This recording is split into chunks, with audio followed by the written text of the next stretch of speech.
اعوذ باللہ من الشیطان الرجیم، بسم اللہ الرحمن الرحیم۔ سورۃ یاسین کی آیت نمبر 47 ہے۔ یہ تو پہلی آیت ہے۔ ہاں، یاسین والقرآن الحکیم انک لمن المرسلین علی صراط مستقیم۔ یاسین حروف مقطعات اور قسم ہے قرآن حکیم کی، بے شک آپ ہمارا پیغام پہنچانے والوں میں سے ہیں اور اوپر ہیں بالکل سیدھے راستے کے، وہی راستہ جو ہم کہتے ہیں اہدنا الصراط المستقیم، الی صراط المستقیم۔ یا ایھا النبی انا ارسلناک شاہدا ومبشرا ونذیرا وداعیا الی اللہ باذنہ وسراجا منیرا۔ یہ سورۃ احزاب کی آیت ہے۔ یا ایھا النبی، اے نبی صلی اللہ علیہ وسلم، انا ارسلناک، آپ خود نہیں آئے، ہم نے آپ کو بھیجا ہے، شاہداً گواہ بنا کر، ومبشرا اور خوشخبری دینے والا، ونذیرا اور وارن کرنے والا، وداعیا اور بلانے والا، دعوت دینے والا، الی اللہ اللہ کی طرف، اللہ سے جوڑنے والا، باذنہ اسی کے حکم سے، اس کی مخلوق کو اس سے جوڑنے والا، وسراجا منیرا اور چراغ ایسا جو چاند کی طرح روشن ہو۔ آگے ہے سورۃ سبا کی آیت ہے، وما ارسلناک الا کافۃ للناس بشیرا ونذیرا۔ اللہ اکبر، اور ہم نے آپ کو نہیں بھیجا مگر کیا تمام انسانوں کی، نہ مومن کا ورڈ ہے، کافۃ للناس، تمام انسانیت کی طرف خوشخبری دینے والا بنا کے اور تمام انسانوں کی طرف وارنر بنا کے بھیجا۔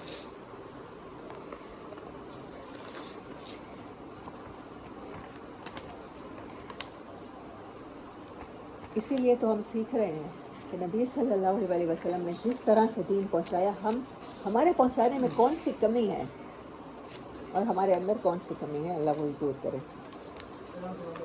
تو ہماری امت کی تمام انسانیت کی طرف اپنا اللہ کا پیغام پہنچانے کے لیے بھیجی گئی ہے۔ ان سلمان رضی اللہ تعالیٰ عنہ قال سألت رسول اللہ صلی اللہ علیہ وسلم عن 40 حدیثا التي قال من حفظها من امتی دخل الجنة قلت وما هي یا رسول اللہ؟ قال ان تؤمن باللہ والیوم الآخر والملائکۃ والکتب والنبیین والبعث بعد الموت والقدر خیرہ وشرہ من اللہ تعالی وان تشہد ان لا الہ الا اللہ وان محمد رسول اللہ وتقیم الصلاۃ بوضوء ثابت کاملا لوقتها وتؤتی الزکاۃ وتصوم رمضان وتحج البیت ان کان لک مال وتصلی 12 رکعۃ فی کل یوم ولیلۃ والوتر لا تترکہ فی کل لیلۃ ولا تشرک باللہ شیئا ولا تعق والدیک ولا تاکل مال الیتیم ظلما۔ 17 نمبر حدیث آج کی ہے، ولا تاکل مال الیتیم ظلما، ولا تاکل مال الیتیم ظلما، اور نہ تو کھائے یتیم کا مال ظلم کے ساتھ، یعنی ظلم کے علاوہ بھی کوئی اور طریقہ ہے کھانے کا۔ آپ ان کے پرورش کی نیت سے، آپ ان کی بڑھوتری کی نیت سے کاروبار میں لگا سکتے ہیں، آپ ان کے کیئر ٹیکر کی حیثیت سے ان کے مال کی دیکھ بھال کر سکتے ہیں۔ ظلم یہ ہوگا کہ آپ اس میں سے کھانا چاہیں گے، آپ اس میں سے ناحق کھانا چاہیں گے، ظلم کے ساتھ۔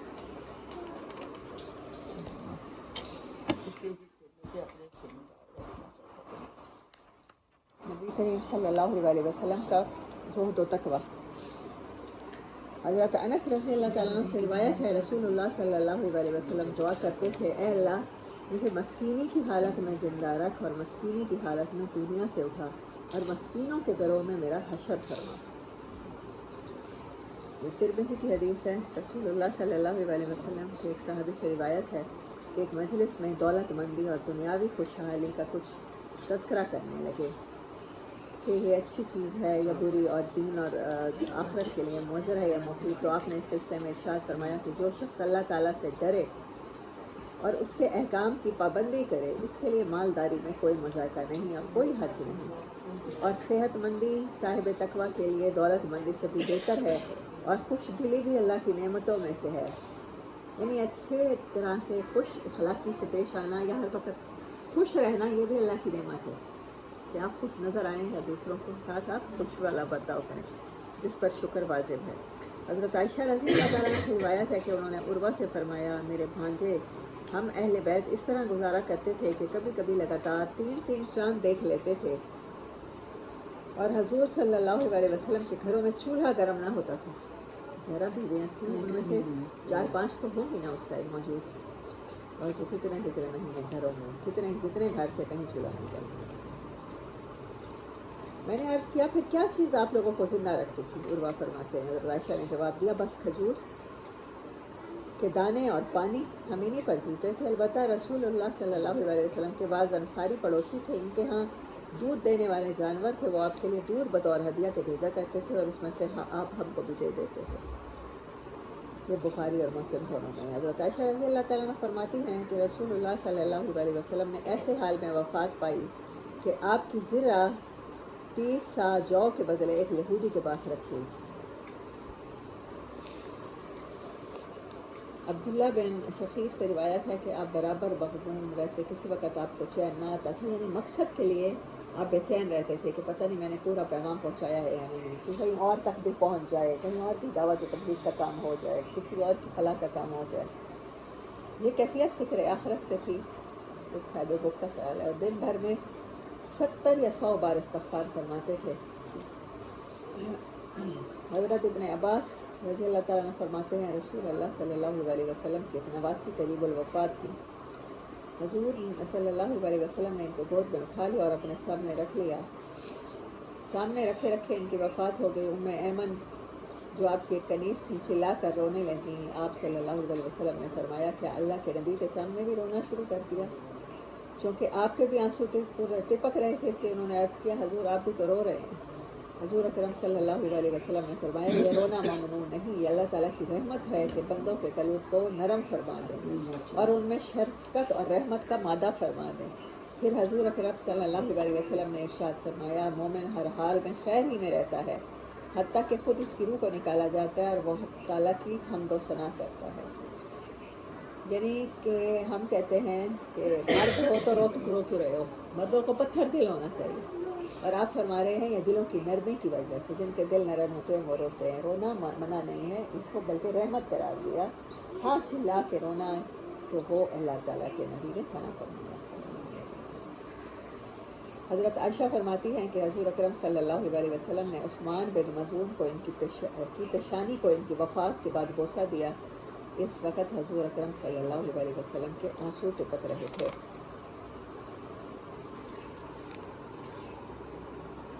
حضرت عبداللہ بن شخیر فرماتے ہیں کہ حضور اکرم صلی اللہ علیہ وسلم کی خدمت میں حاضر ہوا تو آپ نماز پڑھ رہے تھے، اور رونے کی وجہ سے آپ کے سینے سے ایسی آوازیں نکل رہی تھی جیسے ہنڈیا کا جوش ہوتا ہے۔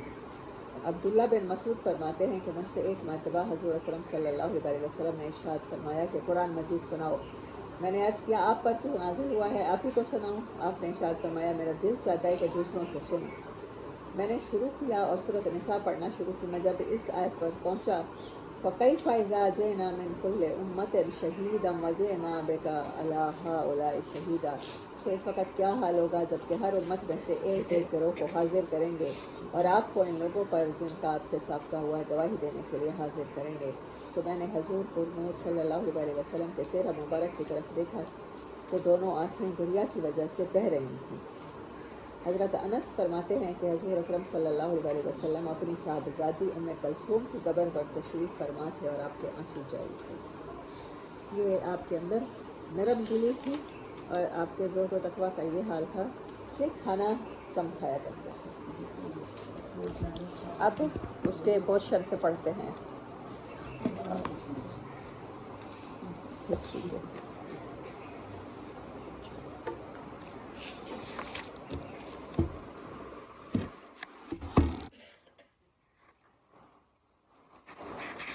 ہم نے کل تک پڑھا تھا کہ آپ نے پہلے تو اپنے خاندان والوں کو، جب آپ کو اونچا بلانے کا حکم ہوا تو سب سے پہلے آپ نے اعلانیہ دعوت میں اپنے خاندان والوں کو دعوت دی، اور پھر کوہ صفا پر کھڑے ہو کر آپ نے اعلان کیا۔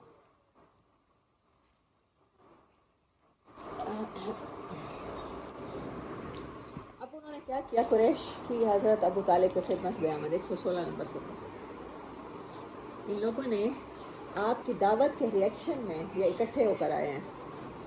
اشراف قریش سے چند اصحاب جناب ابو طالب کے پاس گئے اور بولے اے ابو طالب آپ کے بھتیجے نے ہمارے خداؤں کو برا بھلا کہا ہے, ہمارے دین کی عیب چینی کی ہے, ہماری عقلوں کو حماقت زدہ کہا ہے اور ہمارے باپ دادا کو گمراہ قرار دیا ہے. یعنی ہمارے بڑوں کی شان میں گستاخی کر دی ہے.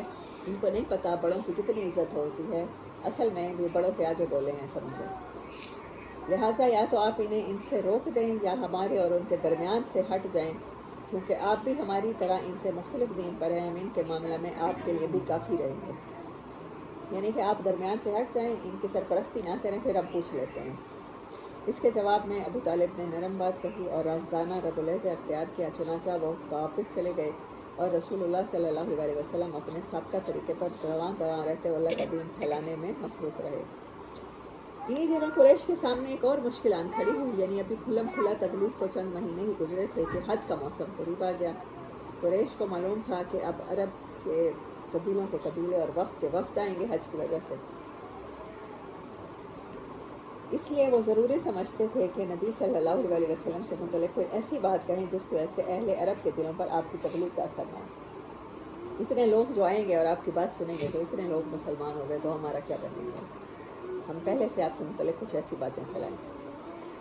چنانچہ وہ اس بات پر مشورے کے لیے ولید بن مغیرہ کے پاس اکٹھے ہوئے. ولید نے کہا اس بارے میں تم سب لوگ ایک رائے اختیار کر لو, تمہارے اندر باہم اختلاف نہیں ہونا چاہیے, کیونکہ اس سے یہ ہوگا کہ ایک آدمی جھوٹا لگے گا, دوسرا اور بات کہے گا, ایک کہے گا جادوگر ہے, دوسرا کہے گا نہیں جادوگر نہیں ہے, تو پھر اس کی بات میں وزن نہیں رہے گا. لوگ کہیں گے کہ یہ تو خود جھوٹے ہیں, ان کو پتہ ہی نہیں ہے کہ آپ کے اندر عیب ہے کیا خدا نخواستہ.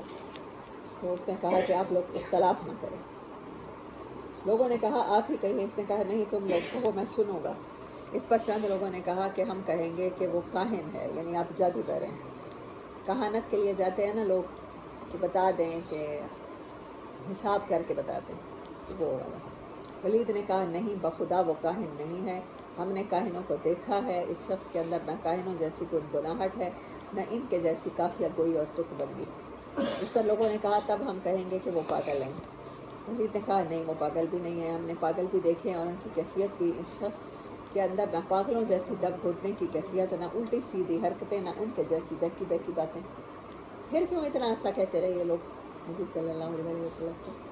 لوگوں نے کہا تب ہم کہیں گے کہ وہ شاعر ہے. ولید نے کہا وہ شاعر بھی نہیں ہے, ہمیں رج ہج کریز مقبوض مسعود جیسے سارے اصناف سخن معلوم ہیں. ان کی بات بہرحال شعر نہیں ہے, جیسے ہم کہتے ہیں ردیف قافیہ شعر کا وزن, یہ کچھ بھی اثر نہیں ہے.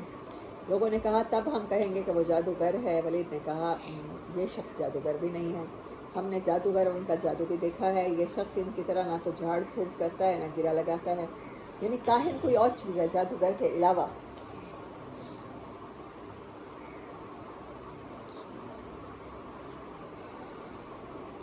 لوگوں نے کہا تب ہم کیا کہیں. ولید نے کہا خدا کی قسم اس کی بات بڑی شیریں ہے, اس کی جڑ پائیدار ہے اور اس کی شاخ پھلدار. تم جو بھی بات کہو گے لوگ اسے باطل سمجھیں گے. البتہ اس کے بارے میں سب سے مناسب بات یہ کہہ سکتے ہو کہ وہ جادوگر ہے. اس نے ایسا کلام پیش کیا ہے جو جادو ہے. اس سے باپ بیٹے, بھائی بھائی, شوہر بیوی اور کنبے قبیلے میں پھوٹ پڑ جاتی ہے. بالآخر لوگ اس تجویز پر متفق ہو کر وہاں سے رخصت ہو گئے. اس سلسلے میں ولید کے متعلق سورۃ مدثر کی 16 آیات نازل ہوئیں, جن میں چند آیات کے اندر اس کے سوچنے سمجھنے کی کیفیت کا نقشہ بھی کھینچا گیا. انہ فکر وقدر فقتل کیف قدر ثم قتل کیف قدر ثم نظر ثم عبس وبصر ثم ادبر واستکبر فقال ان ھذا الا سحر یؤثر. یہ جو آیت ہے اس کا ترجمہ ہے, اس نے کہا کہ یہ جادو ہے جو بڑا اثر کرتا ہے. جادو وہ ہے جو سر چڑھ کے بولتا ہے. ان ھذا الا قول البشر, یہ تو نہیں ہے مگر ایک انسان کا کلام, یہ رب کا کلام نہیں ہے. یہ بات کہی ولید بن مغیرہ نے. حالانکہ وہ کوئی بدتمیز قسم کا کافر نہیں تھا, لیکن اس نے آپ کے خلاف دیکھیں کتنی تدبر اور تفکر سے سوچ بچار کے بعد قوم کو مشورہ دیا کہ واقعی نبی صلی اللہ علیہ وسلم کی دعوت سے باپ بیٹے سے, بھائی بھائی سے, بیوی شوہر سے جدا ہو گئے. حضرت مصعب بن عمیر رضی اللہ تعالیٰ عنہ کا واقعہ ہم پڑھیں تو میں رات بھی سن رہی تھی ان کا ڈاکٹر عمر سلیمان کو، تو حیرت ہوتی ہے کہ جس طرح کی انہوں نے امارت کو چھوڑا ہے. اچھا پھر وعدہ ہوتا ہے نا، جیسے مختلف قبیلوں کے لوگ بدو مسلمان ہوتے تھے، آپ ان سے وعدہ کرتے تھے الٹا مال دینے کا، وہ غریب سے امیر ہو جاتے تھے اسلام لانے کے بعد. آپ نے تالیف قلب کے لیے مال دیا ہے، انہوں نے تو سب کچھ چھوڑا ہے، اور ابھی اسلام کو فتح ہی نصیب نہیں ہوئی تھی. غزوہ احد میں شہید بھی ہو گئے ہیں 36 یا 37 ایئرز میں، 35-36 ایئر فوت ہوئے. اور غزوہ بدر میں بھی نبی صلی اللہ علیہ وسلم نے جھنڈا انہیں کے ہاتھ دیا، اور غزوہ احد میں بھی جھنڈا انہیں کے ہاتھ میں تھا. اور ان کے کہتے ہیں مصعب جہاں سے گزر جاتے تھے نا، میں نے تو سمجھا تھا کہ خوشبوئیں ہوتی تھی، کہتے ہیں 2-3 دن تک وہاں خوشبو رہتی تھی، یہ پتہ چلتا تھا مصعب یہاں سے گزرا تھا، ایسی خوشبو. اور کسٹمائز جیسے گاڑیاں بنتی ہیں نا، یا بینٹلے وغیرہ بہت قیمتی گاڑیاں ہوتی ہیں جو، تو ان میں یہ ہوتا ہے کہ کسٹمائز چیز وہ ہوتی ہے کہ میں آرڈر کرتی ہوں کسی بھی بڑے برانڈ کو کہ میرے لیے اسپیشل اس گاڑی میں یہ کام کیا جائے. ٹوئٹا کی سب گاڑیاں برابر ہیں، سب میں ایئر بیگ ہوگا، سب میں اسٹیئرنگ ہوگا، 4 وہیل ہوگا یا کچھ بھی ہوگا، 13 سی سی یا کچھ بھی. لیکن جو گاڑی میں اپنی پسند پہ اپنی فرمائش پہ بناؤں گی اسے کسٹمائز کہتے ہیں. وہ بہت مہنگا، کوئی انسان مطلب ہم لوگ تو افورڈ پاکستانی کر ہی نہیں سکتے، کیونکہ پاکستانیوں نے تو اپنا ناجائز پیسہ چھپا چھپا کے سوئس بینکوں میں رکھا ہوا ہے، اگر وہ نکال لیں تو پھر شاید کوئی کسٹمائز چیز بنوا لیں. تو ایسے کسٹمائز چیز ایسے ہوتی ہے کہ اب ماریا بی نے ایک سوٹ نکالا، سب کے لیے نکالا ہے نا، چاہے وہ 50,000 کا ہے، اسے کوئی بھی آپ میں جا کے مارکیٹ سے خرید سکتے ہیں، لیکن ایک انسان ہے اس نے اس سے ماریا بی سے اپنے لیے ڈیزائن کروایا ہے، اور وہ صرف وہی پہن سکتا ہے نا. تو وہ ان کے کپڑے کسٹمائز ہوتے تھے، ان کے جوتے بھی کسٹمائز ہوتے تھے مصعب بن عمیر کے. کوئی بھی برانڈ کا درزی ان کے گھر آ کے، اور کوئی بھی برانڈ کا جوتے بنانے والا کمپنی، شو میکر کمپنیاں ان کے گھر آ کے ان کے لیے جوتے بنا کے دیتی، اتنا پیسہ. اور یہ ساری لگژری چھوڑی ہے، اور اصحاب صفہ میں جا کر بیٹھتے ہوتے تھے، اور اصحاب صفہ میں حضرت ابو ہریرہ بیان کرتے ہیں کتنے کتنے دن کا فاقہ ہوتا تھا، اور کہیں سے کوئی ہدیہ آیا کرتا تھا تو مجھے آپ صلی اللہ علیہ وسلم نے، یہ حدیث تو میں نے سنی ہوئی ہے، فضائل اعمال میں پڑھی بھی ہوئی ہے، کہتے ہیں کئی دن کا فاقہ تھا، اور ہمیں نا ہمارے پاس دودھ کا ہدیہ آیا، تو آپ نے کہا، میں نکلا گھر سے تو آپ صلی اللہ علیہ وسلم نے کہا ابو ہریرہ کیا حال ہے، تو میں نے نا شرم کی وجہ سے اپنا حال بیان نہ کیا، حالانکہ مجھے کئی دن کی بھوک تھی. تو کہیں سے دودھ آیا تو میں نے کہا کہ اب میں اور آپ صلی اللہ علیہ وسلم پیٹ بھر کے پئیں گے. آپ نے کہا جاؤ اصحاب صفہ کو بلا رہا ہوں. میں نے کہا 30-40 لوگوں کو بلا لاؤں، میرے لیے کیا بچے گا پیچھے. کہتے ہیں میں اس میں گیا بلانے، پھر آئے اصحاب صفہ، انہوں نے پیا، پھر آپ نے مجھے کہا پی لو، میں نے پیٹ بھر کے پیا، پھر آپ نے پیا. یعنی وہ برکت کی بات میں حدیث یہ سناتے ہیں. تو حضرت مصعب بن عمیر اصحاب صفہ میں تھے. آپ صلی اللہ علیہ وسلم نے پہلا ایمبیسیڈر بنا کے انہیں مدینہ بھیجا تھا. پورا مدینہ ان کی وجہ سے مسلمان ہوا ہے. آپ نے یہ جو ان میں تبلیغ کی ہے، بیعت عقبہ اول ہوئی اور بیعت عقبہ ثانی ہوئی، اور پھر مدینہ والوں نے آپ کو دعوت دی اور آپ مدینہ تشریف لے گئے ہیں، اور آپ مدینہ میں آج تک ہیں، اور جتنے بھی انصار کے صحابہ ہیں، تو مدینہ کی خیر حضرت مصعب بن عمیر کے اکاؤنٹ میں جاتی رہے گی.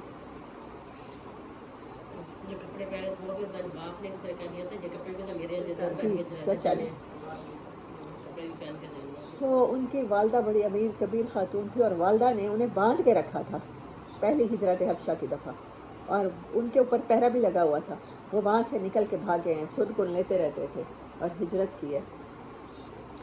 پھر دوسری دفعہ آئے تو انہوں نے، ان کی والدہ نے کہا ہے کہ ابھی تو باز نہیں آیا اپنے دین سے، تو مرتد ہو گیا، تو بے دین ہو گیا، تو اب اگر تو نہیں کرے گا تو میں سختی کروں گی، تیرے چچا کو بلا کے نا، تیرے 2-3 چچا ہیں ان کو بلا کے پہرا لگواؤں گی. آپ نے کہا کہ اگر پہرا لگوایا تو میں ان کو قتل بھی مجھے کرنا پڑا، میں قتل کر کے جاؤں. انتہائی فرما بردار بیٹے تھے، لیکن اس ٹائم اللہ کے دین کے لیے اگریشن اختیار کیا. ان کے بھائی غزوہ بدر میں نا قیدیوں میں آئے تھے. اس کو نا جب وہ باندھ رہے تھے قیدی، تو ان کو کہتے ہیں جو صحابی جو باندھ رہے تھے، اس کو ذرا اچھی کر کے گرا لگاؤ زور کی، اس کی ماں بڑی امیر عورت ہے، اس سے بڑے پیسے ملیں گے. انہوں نے کہا بھائی تیرا میں ہوں تو میرے خلاف ایسی بات کر. انہوں نے کہا نہیں، میرا بھائی وہ ہے جو تجھے گرا لگا رہا ہے، اب میرے بھائی وہ ہیں، تو نہیں ہے. یہ غزوہ بدر میں حال ہے. غزوہ احد میں شہید ہی ہو گئے. اور شہید کیسے ہوئے ہیں؟ ان کی شکل ملتی تھی نبی صلی اللہ علیہ وسلم سے. اب انہوں نے دیکھا کفار کو، وہ کہہ رہے تھے قتل محمد اور قتل محمد، اور محمد صلی اللہ علیہ وسلم کو قتل کریں گے. انہوں نے ان کی توجہ ادھر سے ہٹانے کے لیے نا جھنڈا بھی آپ کے ہاتھ میں تھا اور آپ نے اللہ اکبر کر کے نا ذرا گھوڑے کو ایڑ لگا کے دور لے گئے کہ یہ سمجھیں گے میں محمد صلی اللہ علیہ وسلم اور مجھے مار دیں گے. یعنی آپ صلی اللہ علیہ وسلم کے لیے شیلڈ کا کام کرتے ہوئے ان کے اوپر آئی ہوئی گولی اپنے اوپر لی ہے. ایسی شہادت تو کتنی عظمت والی شہادت ہے. ایسے شہید ہوئے. پھر ہاتھ کے ہاتھ میں جھنڈا تھا, انہوں نے پہلے آپ کی ایک بازو کاٹ دیا, پھر آپ نے لیفٹ ہینڈ میں سنبھالا, پھر دوسری حضرت جعفر تیار کی طرح. پھر جب شہید ہوئے پڑے تھے تو جھنڈا آپ کے سینے پہ تھا. اتنی عظمت والی شہادت آپ کو نصیب ہوئی ہے. اور جب کفن دینے کے لیے صحابہ نے کہا کہ پاؤں ڈھانپتے ہیں تو سر ننگا ہوتا ہے اور سر ڈھانپتے ہیں تو پاؤں ننگا ہوتا ہے. پھر کسی چیز کا لالچ نہیں رکھا, پھر کسی چیز کی خواہش کہ میں نے اللہ کے لیے سب چھوڑا ہے, مجھے دوبارہ مل جائے. ایسے صحابہ کے اندر یہ کیسے کنسپٹ آ گئے تھے. حضرت حمنہ بنت جہش آئیں تو آپ صلی اللہ علیہ وسلم نے کہا حمنہ تم شہادت کی قبول کرو, تمہارا بھائی عبداللہ بن جہش شہید ہو گیا. انہوں نے کہا انا للہ و انا الیہ راجعون. پھر انہوں نے کہا کہ آپ نے فرمایا حمنہ بنت جہش آپ کی پھوپھی ذات تھی, آپ نے کہا تمہارے انکل حضرت حمزہ شہید ہو گئے ہیں. انہوں نے کہا انا للہ و انا الیہ راجعون. پھر کہا حمنہ تمہارے ہسبینڈ بھی شہید ہو گئے ہیں. مصعب بن عمیر کی بیوی تھی حمنہ بنت جہش. آپ کی بیگم جو تھیں ام المومنین حضرت زینب بنت جہش ان کی بہن ہے. تو آپ صلی اللہ علیہ وسلم اور حضرت مصعب بن عمیر کو ہم زلف ہوئے.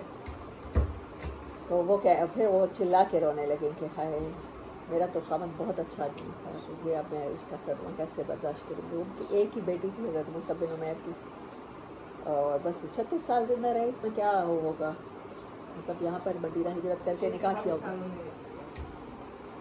کہاں وہاں مدینہ میں تبلیغ میں گزارے, کیا پتہ پہلے نکاح ہوا تھا مکہ میں یا بعد میں ہوا. تو ایسی قربانیاں دی ہیں صحابہ نے.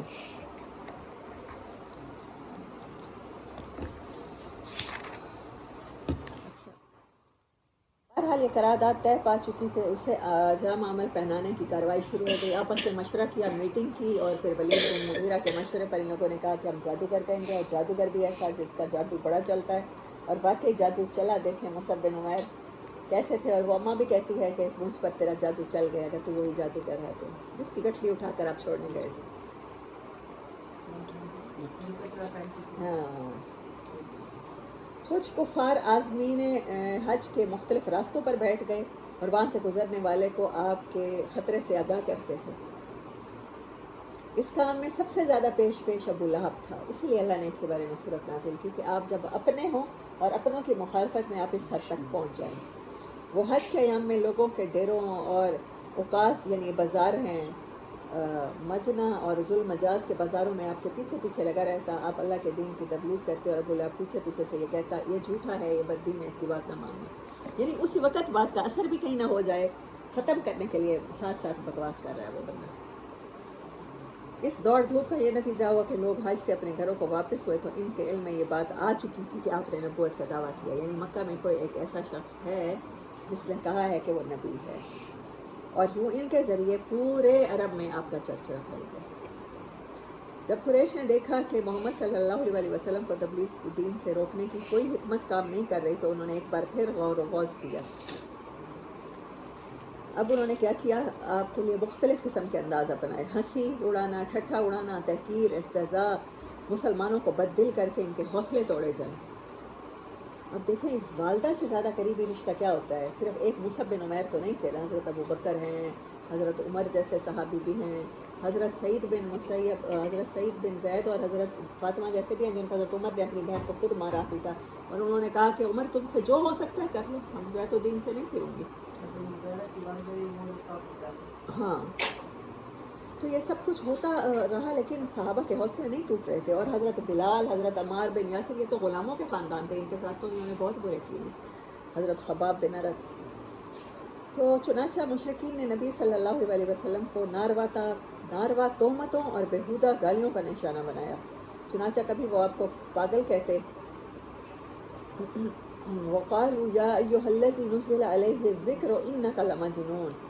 ان کفار نے کہا کہ اے وہ شخص جس پر قرآن نازل ہوا ہے تو یقیناً پاگل ہے. اور کبھی آپ پر جادوگر اور جھوٹے ہونے کا الزام لگاتے. چنانچہ ارشاد ہے انہیں حیرت ہے کہ خود انہی میں سے ایک ان کو وارن کرنے والا آیا, اور کافر کہتے ہیں کہ یہ جادوگر ہے, جھوٹا ہے.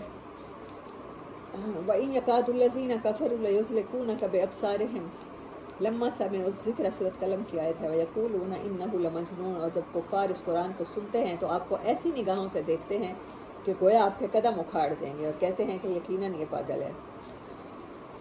اور جب آپ کسی ایسی جگہ تشریف فرما ہوتے کہ آپ کے ارد گرد کمزور اور مظلوم صحابہ کرام جمع ہوتے تو انہیں دیکھ کر کہتے اہؤلاء من اللہ علیہم من بیننا، کیا یہ وہی لوگ ہیں جن پر اللہ نے ہمارے درمیان احسان فرمایا؟ یعنی یہ تو ہمارے معاشرے کے ہم آج ہمارے معاشرے میں ہم کہیں فقیر اکٹھے ہو جائیں میرے گرد یا آپ کے گرد، یا کوئی مزدور یا کوئی بہت دہاڑی کرنے والی عورتیں، تو کہیں گے کہ اس کی بات تو کسی پڑھے لکھے نے تو نہیں سنی، نہ کسی، ان کو تو سمجھ نہیں آئی۔ یہ سمجھ بھی انہی لوگوں کو آ رہی ہے جو خود ہمارے ظلم کا شکار ہیں، جو خود ہمارے ٹکڑوں پہ پلے ہوئے ہیں، جو خود ہم سے دن میں 10 دفعہ مار کھاتے ہیں۔ پھر ان کے حالات اس بندے نے کیوں نہیں بدل کے دکھا دیے؟ آپ آل یاسر پر سے گزرتے تھے تو کہتے تھے نا کہ اہل یاسر صبر کرو، اللہ تمہارے لیے راستہ نکالے گا۔ جو مجرم تھے وہ ایمان لانے والوں کا مذاق اڑاتے تھے، جب ان کے پاس سے گزرتے تو آنکھیں مارتے تھے، اور اپنے گھروں کو پلٹتے تو لطف اندوز ہوتے ہوئے ان کی حالت کو دیکھ کر پلٹتے تھے، اور جب انہیں دیکھتے تو کہتے کہ یہ وہ لوگ ہیں جو گمراہ ہیں، حالانکہ وہ ان پر نگران بنا کر نہیں بھیجے گئے تھے۔ سورۃ مطففین کی آیات ہیں۔ آپ کی تعلیمات کو مسخ کرنا، شکوک و شبہات پیدا کرنا، جھوٹا پروپیگنڈا کرنا، تعلیمات سے لے کر شخصیت پر کرٹیسزم کرنا، یہ سب بھی ان کی چالیں تھیں۔ اس کثرت سے کرنا کہ عوام کو آپ کی دعوت و تبلیغ پر غور کرنے کا موقع نہ مل سکے۔ اساطیر الاولین اکتتبھا فہی تملی علیہ بکرۃ واسیلا، یہ پہلوں کے افسانے ہیں جنہیں آپ نے کہیں سے لکھوا لیا ہے، اب یہ آپ پر صبح شام تلاوت کیے جاتے ہیں۔ ان ھذا الا افک افتراہ وانہ علیہ قوم آخرون، یہ محض جھوٹ ہے جسے اس نے گھڑ لیا اور کچھ دوسرے لوگوں نے اس پر اس کی مدد کی ہے۔ اور پھر کہتے ہیں انما علمہ بشر، یہ قرآن تو کوئی آپ کو کسی انسان نے سکھایا ہے، یا آپ پر کوئی جن ایسا آیا ہے۔ ما لہذا الرسول یاکل الطعام ویمشی فی الاسواق، یہ کیسا رسول ہے کہ کھانا کھاتا ہے اور بازاروں میں چلتا پھرتا ہے، بیوی بچے رکھتا ہے۔ ہاں، پہلوں کے واقعات اور افسانوں سے قرآن کا مقابلہ کرنا، لوگوں کو اسی میں الجھائے اور پھنسائے رکھنا۔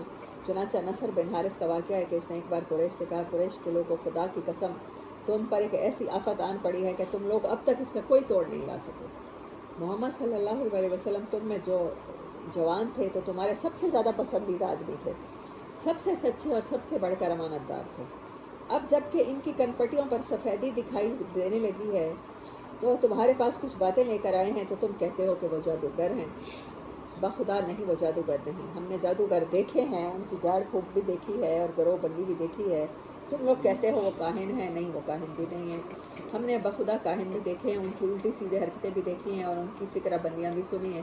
کاہن کیا کرتے ہیں؟ کبھی لکیریں کھینچ کے حساب کر دیتے ہیں، جادوگر کبھی کوئی شبدہ دکھا دیتے ہیں، کوئی چیز آپ کے سامنے سے غائب کر دیتے ہیں، کسی پھول میں سے خرگوش نکال دیتے ہیں۔ ایسا تو آپ کچھ نہیں کر رہے تھے، آپ کو تو معجزے بھی صرف قرآن دیا گیا ہے اور کوئی ایسے نہیں دیے گئے۔ تم لوگ کہتے ہو وہ شاعر ہیں، نہیں بخدا وہ شاعر بھی نہیں ہے، ہم نے شعر بھی دیکھا ہے اور اس کے اصناف بھی ہم جانتے ہیں۔ تم لوگ کہتے ہو وہ پاگل ہیں، نہیں بخدا وہ پاگل بھی نہیں ہے۔ آپ کو تو بہت زیادہ بولنے میں، چلنے میں، ہر چیز میں آپ بالکل ٹھیک تھے۔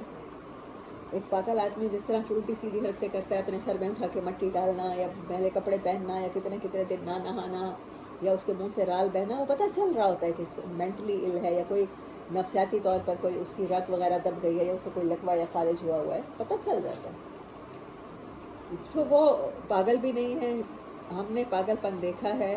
یہاں ان کی طرح نہ گھٹن ہے، نہ بہکی بہکی باتیں ہیں، نہ ان جیسی فریب کارانہ گفتگو۔ قریش کے لوگوں سوچو، خدا کی قسم تم پر زبردست آفت آ پڑی ہے۔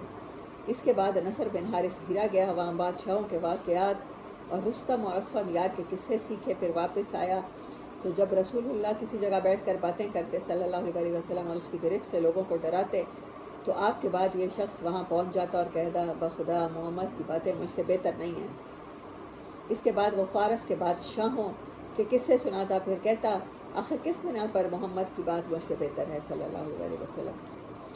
ابن عباس کی روایت ہے کہ ابن نظر نے چند لونڈیاں خرید رکھی تھیں، اور جب وہ کسی آدمی کے متعلق سنتا کہ وہ نبی صلی اللہ علیہ وسلم کی طرف مائل ہے تو اس پر ایک لونڈی مسلط کر دیتا جو اسے کھلاتی پلاتی اور گانے سناتی، یہاں تک کہ اسلام کی طرف اس کا جھکاؤ باقی نہ رہ جاتا۔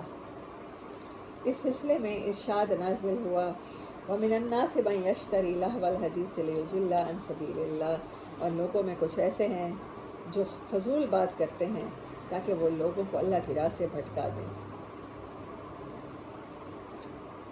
سودے بازیاں، کچھ سودے بازیوں کے ذریعے مشرکین نے کوشش کی تھی کہ اسلام اور جاہلیت دونوں کے بیچ کے راستے میں ایک دوسرے سے جا ملیں، یعنی کچھ لو اور کچھ دو کی بنیاد پر، یعنی کچھ باتیں مشرکین چھوڑ دیں اور بعض باتیں نبی صلی اللہ علیہ وسلم چھوڑ دیں۔ وَدَّوْا لَوْ تُدْهِنُ فَيُدْهِنُونَ، یہ بھی سورۃ قلم کی آیت ہے، وہ چاہتے ہیں کہ آپ ڈھیلے پڑ جائیں تو وہ بھی ڈھیلے پڑ جائیں۔ مشرکین نے رسول اللہ صلی اللہ علیہ وسلم کو تجویز پیش کی کہ ایک سال آپ ان کے معبودوں کی عبادت کریں اور ایک سال وہ آپ کے رب کی عبادت کریں گے۔ ایک مرتبہ رسول اللہ صلی اللہ علیہ وسلم خانہ کعبہ کا طواف کر رہے تھے کہ اسود بن مطلب بن اسد بن عبد العزیٰ، ولید بن مغیرہ، امیہ بن خلف اور عاص بن وائل سہمی آپ کے سامنے آئے۔ یہ سب اپنی قوم کے بڑے لوگ تھے۔ بولے، اے محمد صلی اللہ علیہ وسلم، آؤ جسے تم پوچھتے ہو اسے ہم بھی پوجیں، اور جسے ہم پوچھتے ہیں اسے تم بھی پوجو، اس طرح ہم اور تم اس کام میں مشترک ہو جائیں۔ اب اگر تمہارا معبود ہمارے معبود سے بہتر ہے تو ہم اس سے اپنا کچھ حصہ حاصل کر چکے ہوں گے، اور اگر ہمارا معبود تمہارے معبود سے بہتر ہوا تو تم اس سے اپنا حصہ حاصل کر چکے ہوں گے۔ اس پر اللہ تعالیٰ نے پوری سورۃ قل یا ایھا الکافرون نازل فرمائی، جس میں اعلان کیا گیا کہ تم لوگ جسے پوچھتے ہو اسے میں نہیں پوچھ سکتا۔ اس فیصلہ کن جواب کے ذریعے ان کی مذاق خیز گفتگو کی جڑ کاٹ دی گئی، لیکن یہ کوشش سودے بازی کی بار بار کی گئی۔